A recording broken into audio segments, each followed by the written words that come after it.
Right, you're live. Hi, everyone. Welcome. Thank you for joining. My name is Ben Cushing. I'm with the Sierra Club. Thank you so much for joining this Stop the Money Pipeline webinar today. This is part 2 of our 2-part series on how big banks are fueling the climate crisis and what you can do to stop them.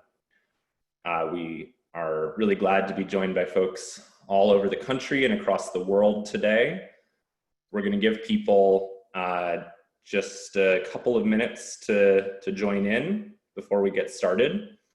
And while you are joining, if you would like to add your name and location in the chat, we would love to see who all is joining and where you're coming from today.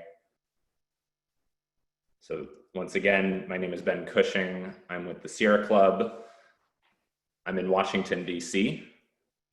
And we're going to be starting our panel here in just a minute.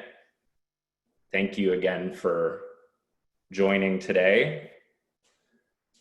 And it's great to see people adding their name and location in the chat. So again, if you're just joining us, please feel free to drop your name and location in the chat.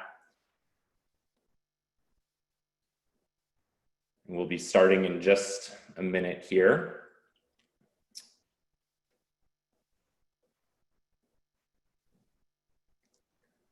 All right, seeing a lot of people joining. Once again, thank you for joining this Stop the Money Pipeline webinar. Today is part 2 of our 2-part series on how big banks are fueling the climate crisis and what you can do to stop them. My name is Ben Cushing. I'm with the Sierra Club based in Washington, D.C. And I will be moderating our panel today with a great lineup of speakers, and hope that you all will get a lot out of this and take home some learnings and action steps to keep up the pressure on big banks. And again, if you're just joining us, please feel free to drop your name and location in the chat. But I think we will get started. So thanks again to Stop the Money Pipeline for hosting this webinar and the previous one a couple weeks ago, which if you missed is on the Stop the Money Pipeline website. Stop the Money Pipeline, for those who don't know, is a broad-based, people-powered movement of more than 90 organizations working to stop the financial industry from fueling the climate crisis. Many of you may have attended part 1 of this webinar earlier this month, where we covered how banks fuel the climate crisis via their fossil fuel financing. In part 2 today, we will dive deeper into bank responses to our pressure. What's real, what's greenwashing, and then we will close with stories of how this work is playing out on the ground and winning real victories for communities and the planet. First up, we're going to have our colleague Lucy from Reclaim Finance in France, who will talk about how banks can cut their ties to fossil fuels and what good bank policies look like, what real steps they're taking, and what's just talk. Then we will hear from Grant from Rainforest Action Network, who will pick up where Lucy left off, and will pull back the curtain a bit more on other ways that banks greenwash their climate reputations. And lastly, we will hear from my colleague Becca from the Sierra Club in Texas, who will close out the webinar by telling us how banks are being pressured to stay away from proposed fracked gas projects in South Texas. So a bit of housekeeping before we dive right in. Again, thanks to everyone who is dropping their name and location in the chat. Please do that if you haven't done it already, so we can see where folks are coming from. We will have a Q&A box, so please put questions in the Q&A box throughout the webinar. We will try to get to as many as we can at the end from our panelists, but we will also try to answer any in writing that we're able to get to. So please drop your questions in the Q&A box. And we're also going to have a couple of poll questions pop up throughout the presentation today, just to keep folks engaged and to also get a sense of folks' opinion on these issues and where folks are coming from. So we're actually gonna kick off with our first poll question here, which should pop up any moment now. And the question is, do you think that banks should be accountable for the impacts that their financing has on communities and the climate? So again, the question on your screen now on Zoom, if you're able to see that, is, do you think that banks should be accountable for the impacts that their financing has on communities and the climate? We'll close out the poll in a second here. Check the results. Okay, good. It looks like we've got 100% folks who answered saying yes, which is good to see. You all are among the right crew of people here, and that's what we're going to be talking about more today, is holding banks accountable for the impact that their financing has on communities and the climate, and looking deeper at their policies, being able to tell what is real, what are strong policies, and what's greenwashing. So without further ado, I'm gonna kick it over to my colleague Lucy from Reclaim Finance in Paris, France, and she will take it away. Go ahead, Lucy. Thank you, Ben.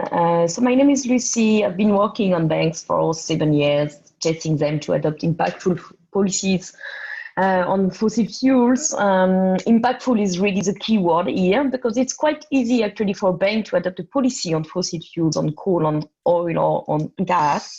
But it's much harder for them to adopt an impactful policy, a policy that has an impact in the real world and is meaningful enough to contribute to both preventing the expansion of fossil fuels and supporting the phase out. A growing number of banks do have policies on coal, on tar sands, on Arctic and other subsectors of fossil fuels, but many of them are simple window dressing exercise. These policies don't change much of the real business model and does not mitigate the impact of the bank on climate and the people. So in this presentation, I will drive you through 4 very classic examples of what is wrong with too many policies and what we expect from banks. So in other words, how to differentiate the good, the bad, and the in-between of fossil fuel financial policies. Next slide, please. So banks are very, very creative when it comes to writing policies that are very, very long and appear to be strong, but are actually very full of loopholes. So don't be fooled first by how long is a policy. Next slide. When a bank is telling you, hey, I just adopted a new policy on coal or oil or gas, you actually really need to look at the nitty-gritty details of what the policy is saying. Look carefully at what the banks really commit to do, to not to do, and only to consider doing. Next slide. Because saying maybe not is not saying no. Banks' policies always mention a lot of due diligence criteria, which are criteria the bank will take into account when assessing a project or a company before deciding to finance it or not. These criteria might seem marvelous, but they rarely prevent a bank from financing a terrible project. For example, when a bank is telling you, oh yes, I do consider climate change, or I do consider human rights, and in particular the rights of indigenous people, it doesn't mean they won't get involved in the Dakota Access Pipeline. So what we want is exactly the opposite. We want policies with strong and strict criteria to which one can answer with a yes or with a no. And a policy that does not have criteria that leave space for interpretation. Next slide. Let's take one example, Société Générale oil and gas policy. Société Générale is one of the biggest French banks and one of the top financiers of LNG in the US. They are currently advising the company next decade for its Rio Grande LNG terminal in the Rio Grande in South Texas. Next slide. What you can see here is Société Générale policy on oil and gas adopted in 2018. You can see a lot of criteria, close to 20 criteria that the bank will look at when assessing a project. In this first sentence, what is highlighted in red, you will find the very key word, the word that you will always look for in a policy that a bank adopts. So here it's written, the banks will pay particular attention. It's not saying the banks will respect or will follow or will meet these criteria. They will pay attention to. Next slide. Another kind of criteria you will find into policies are this type of criteria. It's a whole list of criteria that the banks will ask a company to meet. However, it's more like what the banks would like the company to do and not what the bank is asking the company to do. So you can see the words highlighted in red. Clients are expected, they are encouraged, etc., and etc. At least twice, you can see the word required is being used, but it's already strictly followed by or committed to. So a company might say, oh yes, I will do that tomorrow, or maybe in 1 year, or maybe in 10 years. And it might be fine enough for banks to keep financing them. Next slide. So what we really want is policy with strict criteria, with a clear commitment to stop specific activities. Clear, strict, specific, it needs to be a yes or no question. So here for Société Générale policy, you don't have plenty, but 2 of these criteria related to corporate financing. It is said that the bank will not provide financing for companies that primarily derive the revenues from tar sands. We would even prefer policies that explicitly what primarily means, but we know here that it means 50% share of revenues. Next slide. Let's now look at a second example. So good policies are the policies that cover all the type of financial services that a bank can provide to the fossil fuel sectors. A bank will provide, like, for example, project financing when it directly finances a project like a new coal plant or a tar sand pipeline. But it can also provide corporate financing when it provides loans or other financial services at corporate level. So when a bank is supporting a whole company and not a specific project by this company. Next slide. So when assessing a bank's policy, we might notice that it covers only part of the financial services. Next slide.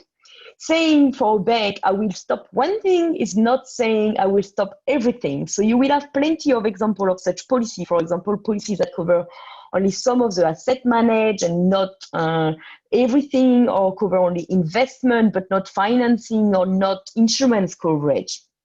Let's look at a very famous example, JP Morgan Chase policy on coal.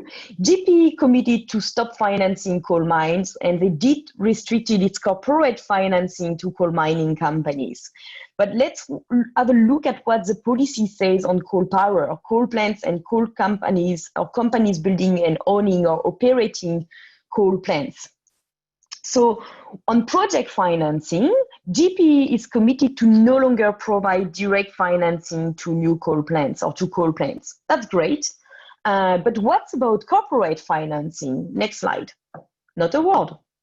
Right. Is it an issue?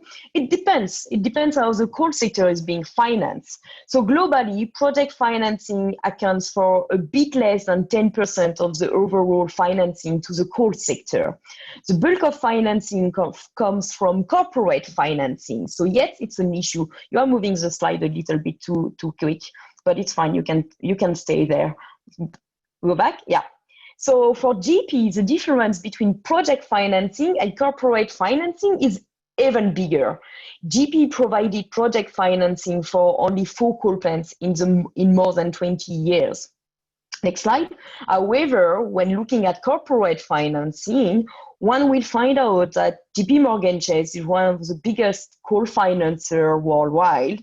So basically, the policy JP Morgan Chase has adopted on coal power is barely does not have any impact. It basically, GP is saying they will not do what they barely did in the past, but they are refusing to make the hard choice. Next slide. Bullshit number 3, beyond covering all the financial services, as we just saw, a good policy is a policy that covers a whole sector. So this is pretty simple to understand. A coal industry, for example, is made of coal mining, of coal transport, of coal power, to which we can also add coal trade or other coal-related activities. So a policy that would only cover coal mining is clearly not enough to end coal for good. Next slide. So, but we have too many policies that only tackle the very top of an industry, what is very obvious to everyone, and especially to the clients of a bank. Next slide. So a bank will tend to exclude only part of the industry and just what is enough for them to communicate on their commitment on a specific sector, but it's not everything again. Let's take the example of US Bank. Next slide. And next slide. So that's US Bank's tar sands policy. So the policy says that basically US Bank will not finance these tar sands pipelines that are built to transport tar sands. But next slide. They will keep financing the production of tar sands. That's the policy of US Bank. So again, the whole sector is not being covered. Next slide. Finally, a good policy is also a policy that supports a full exit of a sector, and not only a policy that tackles only like the very worst companies for each sector. For example, the companies that are the most exposed to coal or to tar sands. Next slide. So indeed, it makes full sense. Like we must exit coal, and ultimately we must exit all fossil fuels if we want to keep global warming at 1.5 degrees. So it does not mean we must stop financing all companies right now if they operate a coal plant or a tar sands pipeline, but it means we must already exclude the bulk of them and push others to close in a just and fair way for the workers and the communities, the remaining fossil fuel infrastructures. Next slide. So NGO are integrating more and more demands about exiting fossil fuel in their campaign. And knowing that a lot of banks are saying, oh yes, I will exit this sector, but they're not saying they will exit the whole sector. They are using in their policy the words phase out, exit. But when looking at the detail, we will see it's not good enough. Let's take the example of the Australian bank Westpac. So Westpac, in its policy on coal, next slide, is saying they are exiting coal and more particularly bringing their coal exposure to coal to zero by 2030. Next slide. But this phasing out commitment only applies to what Westpac consider to be thermal coal customers. You can see the asterisk here, which is a footnote actually in the policy. Next slide. And when looking at the footnote, you will find out that Westpac is actually committing to no longer be exposed to companies that are generating more than 25% of the revenues from coal. So we are very, very far from an exit policy. And even with this policy, Westpac will keep financing companies that are very diversified, like BHP Billiton, but that are still among the biggest coal producers in the world. And that totally makes sense for Westpac, which is an Australian bank, and that wants to keep financing the Australian mining company BHP Billiton. So that was, for example, of what we don't want to see in a policy, and to end here, a good policy will cover a whole sector. All financial services provided by a bank will have very strict exclusion criteria and will aim at a very full phase out of the fossil fuel industry. And I'm done. Awesome. Thank you so much, Lucy. We could probably go 2 hours on all of these details, but it was amazing to see how much you're able to pack in and really shed a light on these banks' policies. So next up, we are going to hear from Grant from the Rainforest Action Network to follow on what Lucy talked about and get a little deeper into bank greenwashing tactics. And first, we're going to do another poll question that kind of leads into Grant's presentation, which should pop up in a second here. So the question is, which of these banks calls itself, quote, carbon neutral while being the world's biggest funder of tar sands oil? Again, which of these banks calls itself carbon neutral while being the world's biggest funder of tar sands oil? Give folks a few more seconds to answer here. The options are JP Morgan Chase, TD, HSBC, Wells Fargo.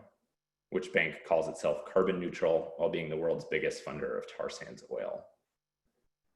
We'll close that out in a second here. All right, so looks like most folks said JP Morgan Chase. Understandable. I'm gonna let Grant reveal the answer in his presentation. I won't give it away yet.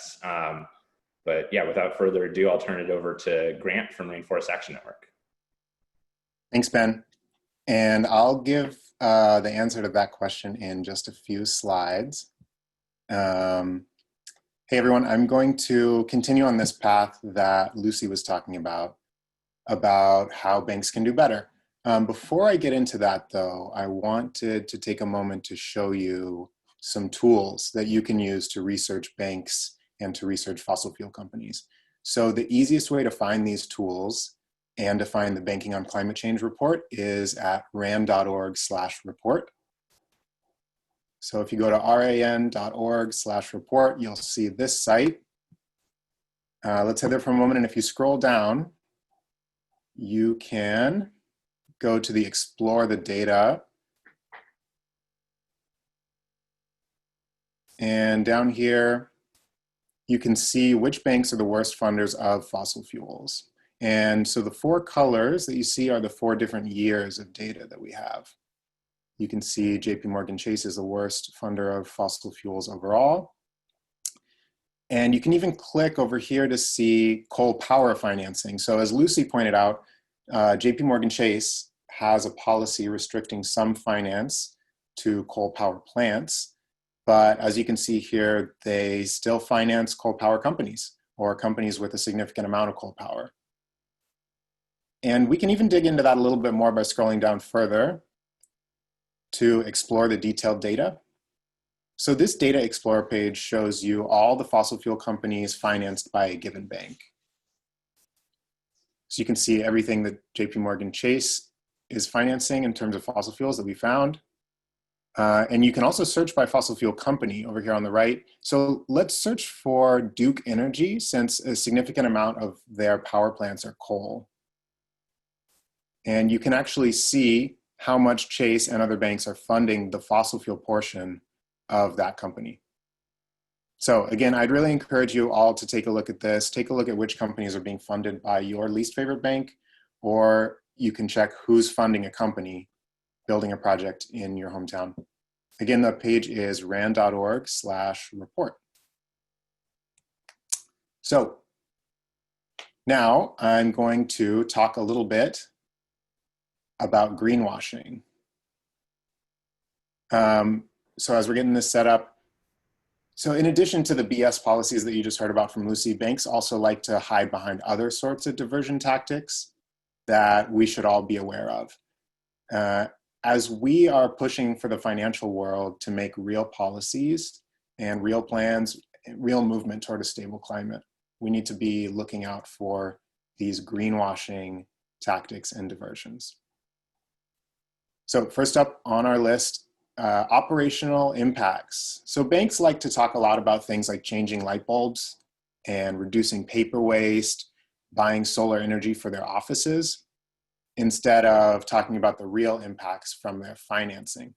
So they used to hide behind this kind of stuff a lot more than they do now, but banks do still have a lot of messaging about being carbon neutral on their websites, which of course only refers to things like the electricity of their offices or their branches, not to the activities that they're financing, which is the stuff we're caring most about. So as some examples here, RBC talks about net zero emissions, which is a little shady. JP Morgan Chase talks about getting to 100% renewable energy, but of course we know that they're the worst funder of fossil fuels in the world. And as the answer to the poll question, good job to those who guessed TD, another Canadian bank even calls themselves carbon neutral. Obviously, they're not carbon neutral as a business if they're still the biggest funder of tar sands oil in the world. So number 2 on our list, in terms of greenwashing from banks, bank spokespeople often love to talk about their green finance numbers when reporters are asking them about how they're funding climate chaos. JP Morgan Chase has pledged $200 billion by 2025, and Bank of America, $300 billion by 2030. Both banks are pretty unclear about what kind of accounting they're using to get to this number, unlike our fossil fuel numbers where you can read all the methodology. But regardless, the main point here is that, you know, these green financing commitments can be really good, but they don't cancel out funding for things like new oil and gas drilling. You know, business as usual for banks means getting any kind of profits, including from green deals. So these billions of dollars stretched over a decade don't cancel out the funding for pipelines that trample indigenous rights, for example. Moving on to greenwash number 3. This is more of a diversion, but we're helping these clients transition. We hear this a lot from banks as a reason to keep funding fossil fuel companies. So bank management argues that they can help push these companies to transition away from fossil fuels faster, to which I say on the next slide, prove it. So Arthur and I both want to know, what's the bank's timeline here for transitioning these polluting clients? And if this is true, then why are some clients still expanding into new reserves and building new infrastructure like pipelines, if that's the case? And does the bank have a policy that requires companies to shift quickly? So without some transparency, some solid timelines, this line doesn't really mean a whole lot. We saw earlier that JP Morgan Chase is funding Duke Energy. So Duke might be closing some coal plants, but is Chase going to keep funding them even if they change their mind? We need to see some requirements here that really match the climate crisis. Moving on to number 4, banks talking about climate risk versus climate impact. This gets a little into the nuance of language and what banks are really focusing on. So we know climate change is harming our world and it'll continue to, and we know that this poses all kind of risk to business, including to banks. So banks ask these kind of questions. Will some of their coastal offices get flooded?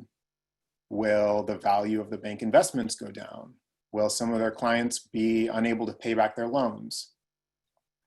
These are all important questions. The question is, are banks focusing only on these kind of risks to their business from climate change? Or are they also analyzing their impact on climate change by asking things like, how much extraction is being financed? What will the climate effects be of funding new pipelines? What does bank alignment with 1.5 degrees of warming really look like? So, of course, climate change will impact bank profits on the left, and it's important to analyze that. Change is going to be easiest when it's shown to be in the bank's long-term interest. But banks also need to analyze how they are financing climate chaos, not just how they're at risk from the effects. For an example of this, this is Citi's report around climate-related risk disclosure. Now, Citi was the first of the big US banks to issue this kind of report, and it has a lot of good language in here about the urgency of keeping the Earth's warming below 1.5 degrees. But the report basically concludes that there's limited risks to their business. It doesn't really disclose the overall emissions that they finance or make any kind of targets around that for reducing those overall impacts. So what we need is for them to analyze the risks as well as the impacts and make some serious commitments around that. So to wrap up, banks really do care about their reputation. They obviously spend a lot of money to boost their image. And this is exactly why we do finance campaigning, because we need them to know that what they finance matters, and they can't just hide behind these kinds of distractions and expect to have a squeaky clean public image. You're going to hear next from an awesome campaigner who will talk about just how this can be done. And we're going to keep digging up the evidence and keep telling the world where this money is going. And we'll make sure that it impacts how these banks are perceived, because public perception is a risk that bank executives know that they can't ignore. Thanks everyone for the good work you're all doing. Awesome. Thank you so much, Grant. That was great. And as Grant said, we're going to transition now to my colleague from the Sierra Club, Becca Hinojosa, to talk a bit more about how bank campaigning is playing out at a local level and winning real fights against fossil fuel infrastructure. So without further ado, Becca, why don't you take it away? Hey y'all, my name is Becca Hinojosa. My pronouns are she, her, hers, and I am the Gulf Coast campaigner with the Sierra Club. And I live in Brownsville, Texas, which is part of the Rio Grande Valley community of South Texas. And for folks that aren't familiar of our region, we're on the tiny tip of Texas on the US-Mexico border and on the Gulf Coast. And we were just hit by Hurricane Hannah this weekend. So we're dealing with a lot of different issues simultaneously. So today I'm going to be talking about my community's fight to stop 3 fracked gas export terminals. Slide.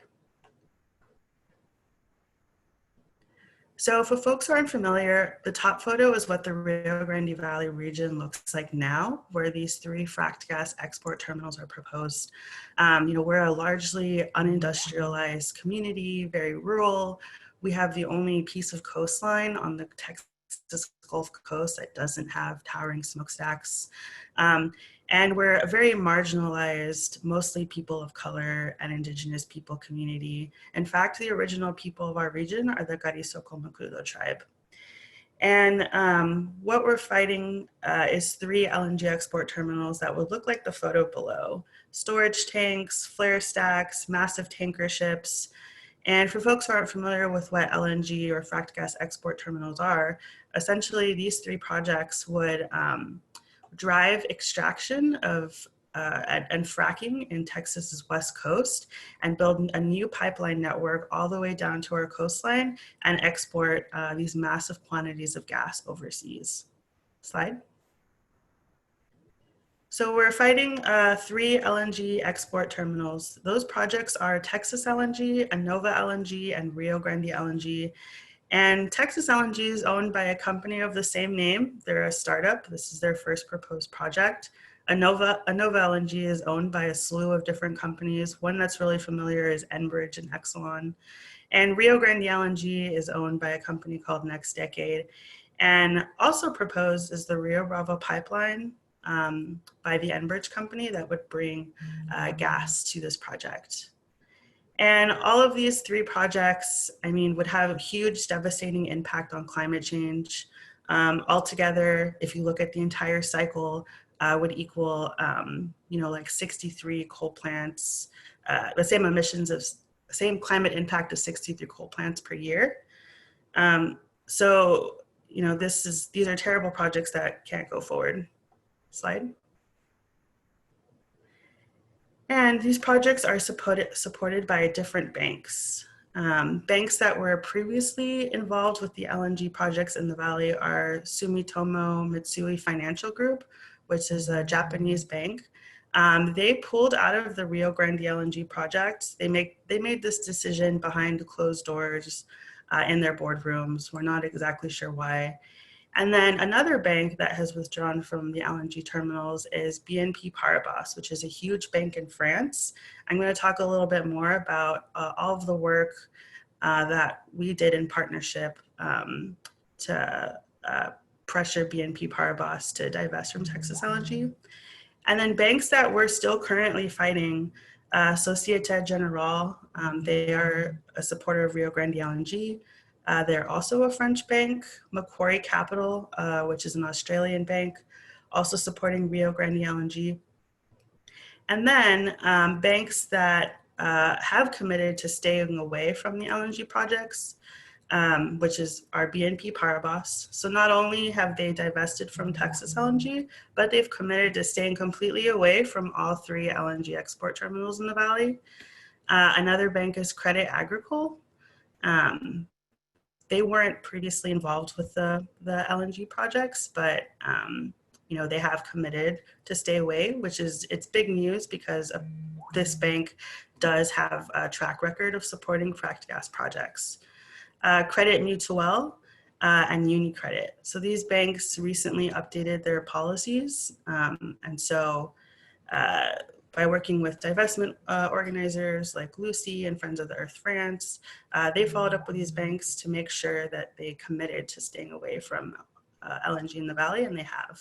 So I'm going to talk a little bit more about the different tactics, the different banner drops and demonstrations, and organizing that we did in partnership with international groups to pressure these banks to stay away.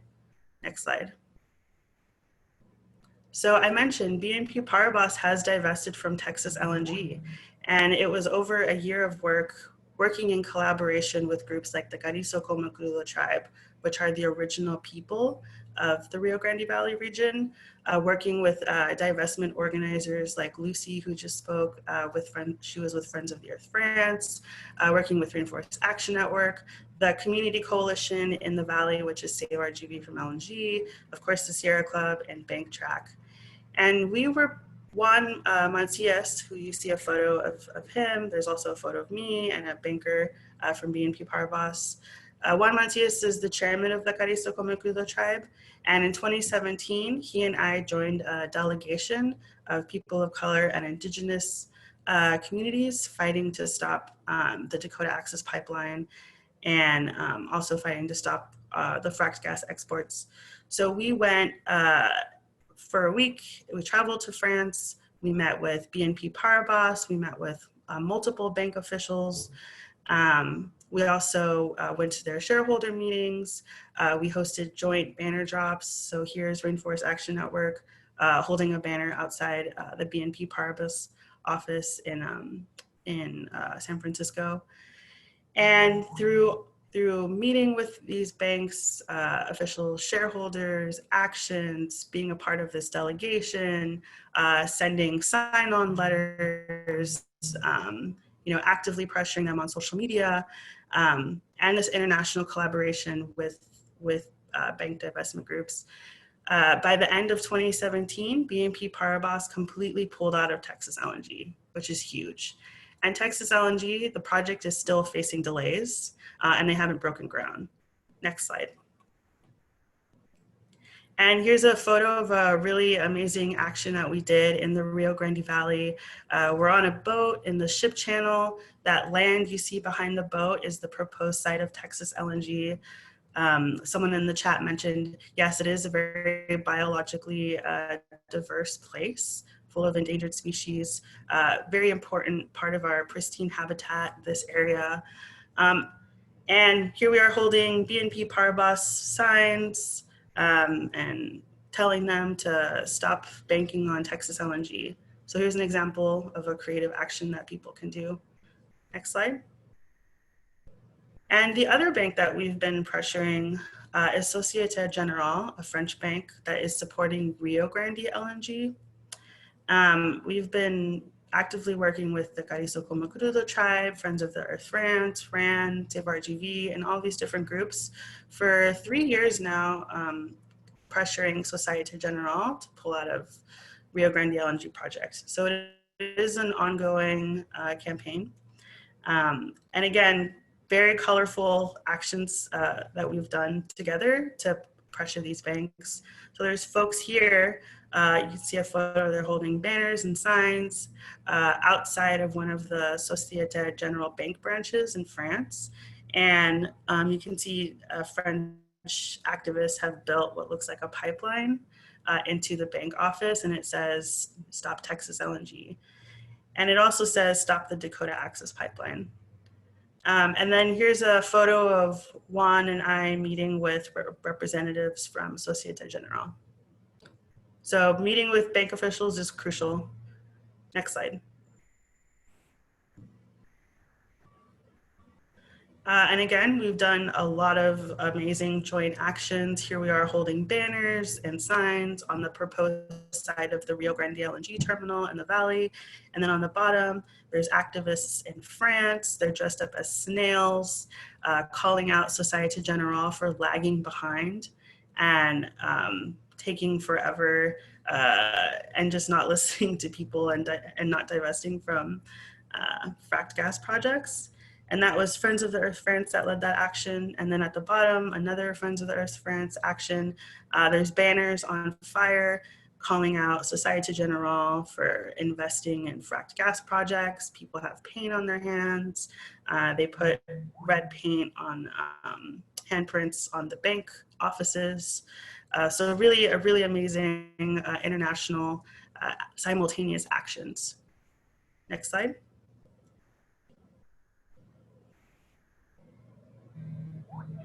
Next slide. Okay, and the other, previous slide, please. And the other bank that we've been pressuring is Macquarie Bank. They're based in Australia, also supporting the Rio Grande LNG project. We've been working with groups like Market Forces, Extinction Rebellion, NSW, and of course the Carrizo tribe. And here's a photo of a simultaneous action.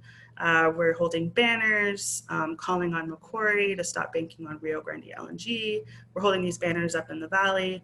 And then you can see an organizer who's at the shareholder meeting playing a video of Tribal Chairman Juan Macias demanding that the bank pull out of the project. And just last night, we had community members call into the Macquarie shareholder meeting again. So this was a photo of a year ago, and then the shareholder meeting was again last night.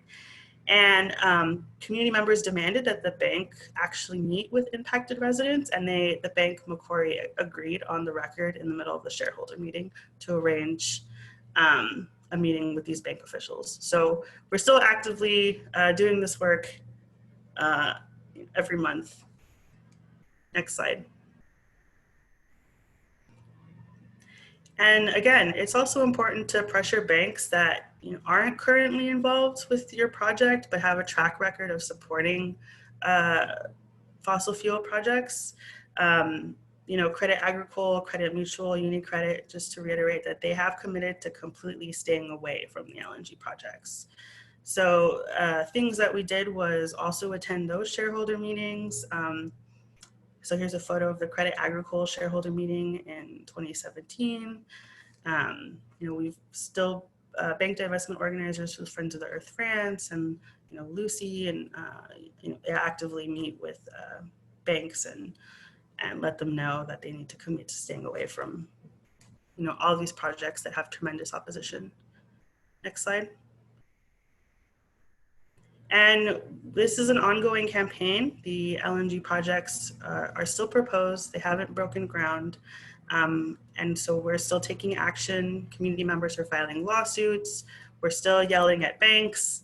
And something you can do is watch our live stream video today, hear from community members, learn more about the project. I put a bit.ly at the bottom so you can get information about the Facebook live stream. It's at 5:30 p.m. Central Time today. And you can also tweet at Macquarie Bank and Société Générale and ask them to completely pull out of these projects and pull out of all fracked gas projects. Thank you so much for hearing our story. Awesome. Thank you so much, Becca. It's so inspiring to see the great work you've been doing with the community there. If we can go to the next slide, I know in the chat here, we've been sharing the tweet actions that folks can take. But if you see on your slide on the screen here, if you would like to tweet directly at these companies, here is a couple of options. You can go to the URL at the bottom here, which I think we can also put in the chat. And you can copy and paste the language directly into a tweet and tweet that right now. There are also I will put that here in the chat for folks. tinyurl.com/no-LNG tweet.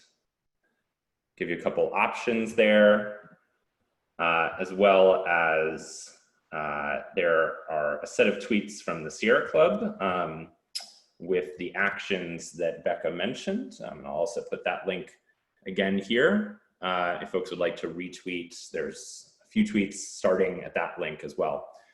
So keep up the pressure on these companies and spread the word to your friends and networks. So again, the URL, if you'd like to go and copy it easily, tinyurl.com/no-LNG tweet.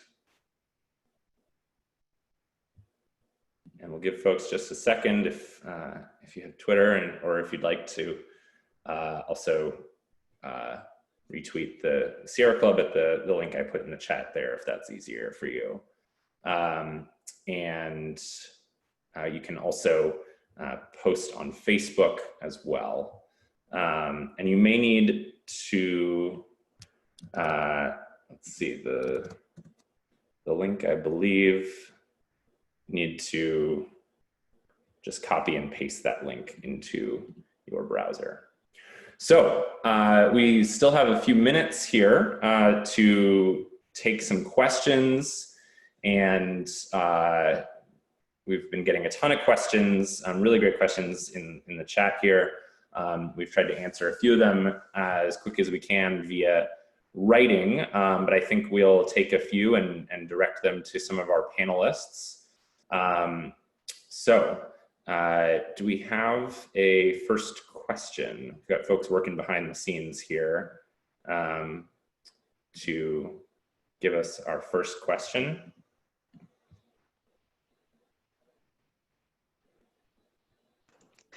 Yes, I can jump in. So the first question is for Lucy, and it is on, do you have examples of policy language that we should be asking for? And the person who put in the question is in particular thinking about Bank of America as they're building a campaign to tackle Bank of America and will be making specific asks. Lucy, Lucy, you're on mute. Do you want to take that question? Sure. So I do. So that's really depends what is the campaign about. If it's about all fossil fuel, or if it's about like one strategic, one subsector in particular, it might make sense to tackle both and to. But it really depends on you. But usually, and I would be very happy after. Like by email, providing feedback on specific demands, on the wording, exact wording you should push forward. But in general, I would say like for all fossil fuel sector, we will need a commitment to stop new projects, because all new fossil fuel projects are very inconsistent with the carbon budget. We will also need banks to stop financing, so all type of financial services, not only the lending, but also all the type of support they can provide to companies. If these companies are still planning new fossil fuel projects, for coal, it will be straight away. For oil and gas, it's a little bit tricky because all fossil fuel companies are planning new fossil fuel projects.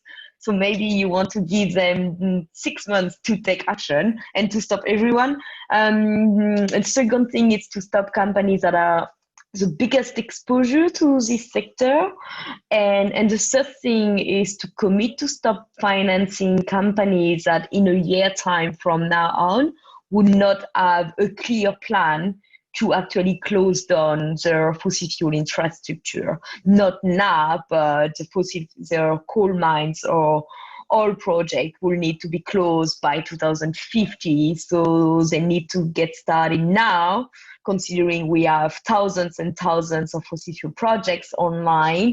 And it's better to have a clear plan, because they need also to think about the impacts on the people, on the workers, working on this project. So it's usually the 3-step questions that you should have, but then the particular wording can be adapted depending on which fossil fuel you are interested on.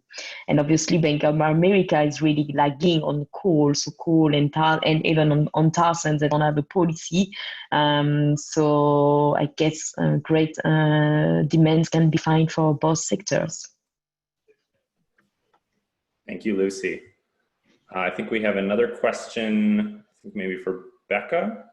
Yes, the question is, which actions would Becca consider the most impactful in the specific LNG campaign in the Rio Grande Valley?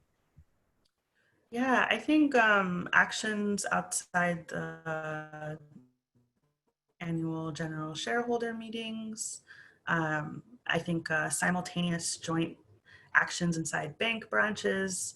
I know sometimes people will do an action by going into a bank and someone withdraws their money and does that in solidarity with communities fighting fossil fuel projects. Those are some really great actions that people can take. I know for us in South Texas, none of these banks have offices there. So doing those those solidarity actions with people that are near the bank headquarters is really, really helpful and really impactful. Excellent.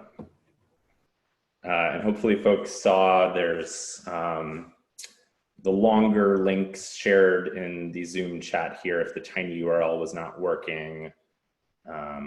Or again, if you'd like to scroll up to the Sierra Club tweets on the actions that Becca mentioned, you can retweet there. And there's also a link to the Facebook event tonight in the chat as well. So hopefully those links are working, and we'll see about also getting those sent around via email afterwards. And since a lot of folks have also asked about recordings of the webinars afterwards, if you go to the Stop the Money Pipeline website, which is stopthemoneypipeline.com, you can see at the top there is a link to webinars, or you can go straight to stopthemoneypipeline.com/webinars. And the webinar series that we've been doing on banks and climate and a whole host of other issues are being posted there afterwards. I think we have time for more questions if we still have a few more.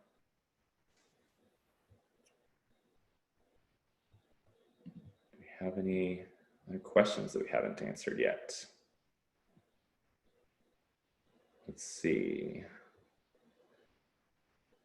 I see folks, us asking if you don't use social media, how to get your message. I think that there are petition pages and ways to send your messages directly to the companies. So we'll be sure to share that afterwards via email or on South Money Pipeline social media channels. So you can get your message directly to these companies if you don't use social media. I see another person has asked, how do you get invited into shareholder meetings? It's a good question.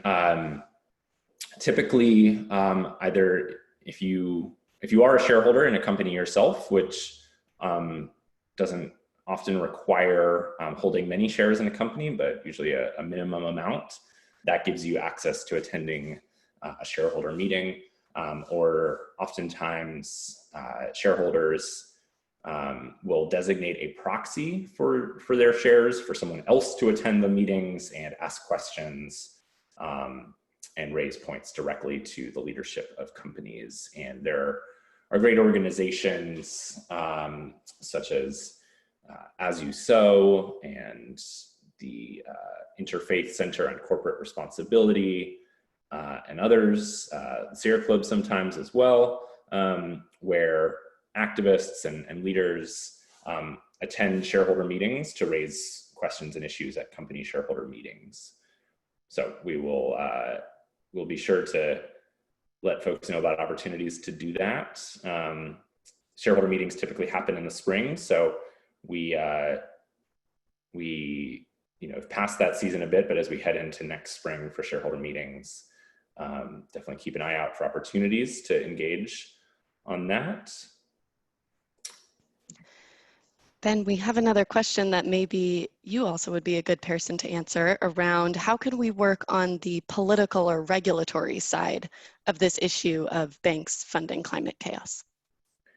Yeah, it's a really good question. I think that there are a few ways, at the state and local level, there have been great campaigns to get cities to move their investment funds away from banks like Wells Fargo and Chase and others that finance fossil fuels and pipelines.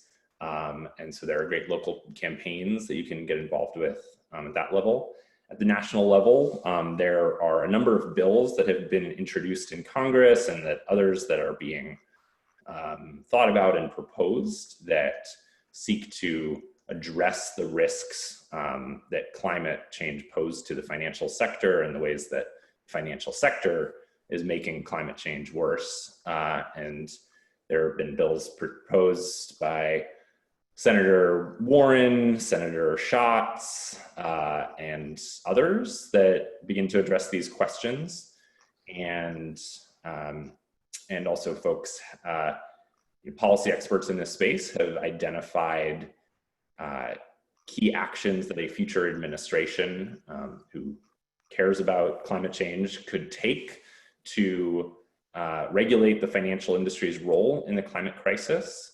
And so, if we have a new administration, there are certainly proposals for ways that financial regulation can be used to rein in Wall Street's impact on the climate crisis.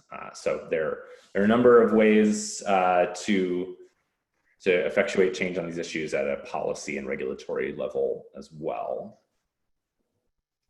And I also wanted to just go back and mention, somebody asked about Bank of America, and I would be remiss not to mention that Sierra Club is also campaigning on Bank of America specifically for being the only major US bank that has not ruled out funding Arctic drilling. Folks may have seen in the last few months, 5 of the 6 largest US banks, Goldman Sachs, JP Morgan Chase, Wells Fargo, Citi, Morgan Stanley, have all changed their policies in just the past 6 or 7 months to rule out funding Arctic drilling projects. We know that those policies, as Lucy talked about, can go further and be stronger, but it is a key step that they have rejected funding projects to drill for oil and gas in the Arctic. But Bank of America is actually the only one of the 6 largest US banks that has not yet updated its policy on that. So I'm going to put a link in the chat here. This is an action page where you can send a message to the CEO of Bank of America, Brian Moynihan, to let him know that Arctic drilling is bad business and that Bank of America should join its peers in ruling out funding for Arctic drilling. All right, do we have any last questions here with a couple minutes left? Folks working behind the scenes wanna? Yes, one for Grant specifically, a question. Chase is the major funder of the US Open, one of the world's largest sporting events. Do panelists know of groups or individuals who are leveraging tennis fans, sports fans, etc., to apply pressure to Chase or other banks to divest from the fossil fuel industry? Yeah, thanks for that question. That's a really great point. And yeah, there actually have been some folks that have protested at various sporting events, including the US Open.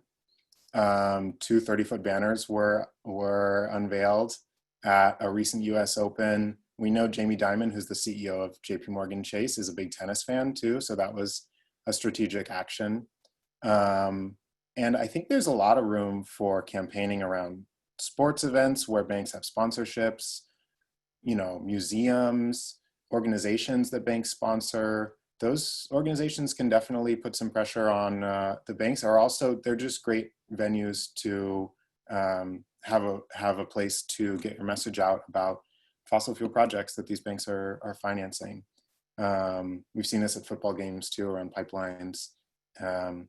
Yeah, definitely, other creative ideas like that, or if you have energy for creative actions and want to get more plugged in or have some questions about the financing, you can feel free to email organizinghelp@rand.org, and we'll see if we have any resources for you or can get you more plugged in.